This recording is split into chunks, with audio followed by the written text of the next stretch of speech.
اس پڑوسی ملک سے سبق سیکھنا چاہیے جہاں سے مشاہد صاحب تشریف لائے ہیں اور آپ عنقریب جانے والے ہیں. ان کی اور ہماری تاریخ آزادی ایک ہی ہے. ان کو اور ہمیں اور ان کو ایک جتنا وقت ملا ہے، مگر انہوں نے اپنے ہاں جمہوری اقدار کو اتنا مضبوط کر دیا ہے کہ حکومت کتنی ناکام ثابت کیوں نہ ہو جائے، کوئی بھی افتاد ٹوٹ پڑے، یہ نہیں ہو سکتا کہ فوج بیرکوں سے نکلے اقتدار میں آ کر بیٹھ جائے. اسی طرح جناب صدر میں یہ سمجھتا ہوں کہ آج اس ہال میں لگی ہوئی قائد کی تصویر آپ سے پوچھ رہی ہے، آگے آپ کھڑے ہوئے ہیں کہ جنرل تم تو سرحدوں کے رکھوالے ہو، تم کو ایوان اقتدار کی راہ کس نے دکھائی ہے؟ اور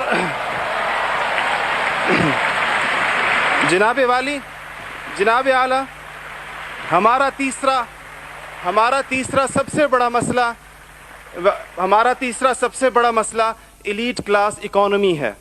آپ کے اعداد و شمار کے جادوگر کہہ رہے ہیں کہ معیشت ترقی کر رہی ہے، زر مبادلہ کے ذخائر بڑھ رہے ہیں، قرضے کم ہو گئے ہیں، کشکول ٹوٹ گئی ہے. آپ بار بار کہتے ہیں پہلے ہم مانگنے جاتے تھے، اب ہم دینے جاتے ہیں، اور عوام حیران ہے کہ خدایا کیا ماجرا ہے. معیشت ترقی کر رہی ہے، غریب کا چولہا بجھ رہا ہے، زر مبادلہ کے ذخائر بڑھ رہے ہیں، پٹرول کی قیمتیں آسمان سے باتیں کر رہی ہیں، روپے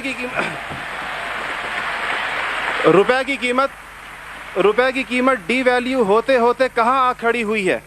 اور اس کے بعد ایک اور بات جناب صدر، آپ نے کہا کہ بسنت منانے سے کچھ نہیں ہوتا. اسلام تفریح سے ہرگز منع نہیں کرتا، بلکہ صحت مند تفریح کی حوصلہ افزائی کرتا ہے. مگر خدارا محروموں لاچاروں کی آرزوؤں کے مزار پر دھما چوکڑی نہ مچائی جائے.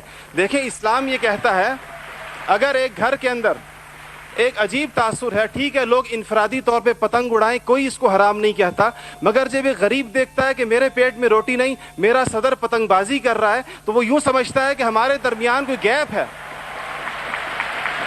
آپ بالکل وہ سمجھتا ہے، غریب کہتا ہے کہ میں غریب دیکھتا ہے، غریب آپ کو اس کے احساسات کا بالکل اس طرح لگتا ہے ایک گھر کے اندر میت پڑی ہو اور آپ دوسرے گھر کے اندر ڈرم بجائیں کہ میں تو آزاد ہوں، غم تو تمہارا ہے میرا نہیں ہے.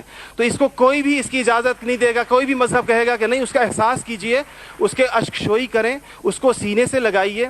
اس کے علاوہ جناب صدر ایک بہت اہم بات جو ہم محسوس کرتے ہیں کہ بعض مسائل آپ کے لہجے کی کرختی کی وجہ سے خراب ہوتے ہیں. آپ بلوچستان کے عوام سے کہتے ہیں تمہیں ہم وہاں سے ہٹ کریں گے، تمہیں پتہ ہی نہیں چلے گا ہم نے تمہیں کہاں سے ہٹ کیا ہے. یہ چیزیں آپ